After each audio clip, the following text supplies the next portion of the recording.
big business's fascist plot to overthrow the president. Services were also in demand in the United States itself in the 1930s, as President Franklin Delano Roosevelt sought to relieve the misery of the Depression through public enterprise and tougher regulations on corporate exploitation and misdeeds. More power to you, President Roosevelt.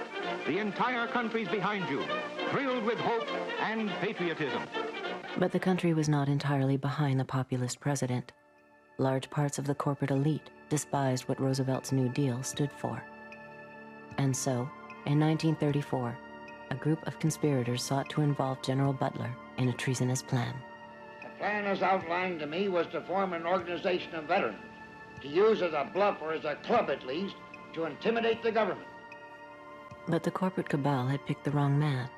Butler was fed up with being what he called a gangster for capitalism.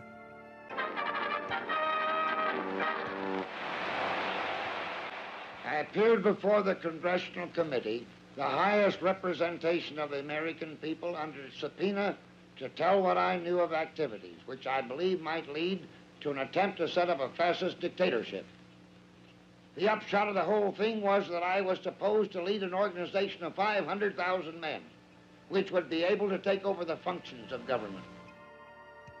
A congressional committee ultimately found evidence of a plot to overthrow Roosevelt. According to Butler, the conspiracy included representatives of some of America's top corporations, including J.P. Morgan, DuPont, and Goodyear Tire.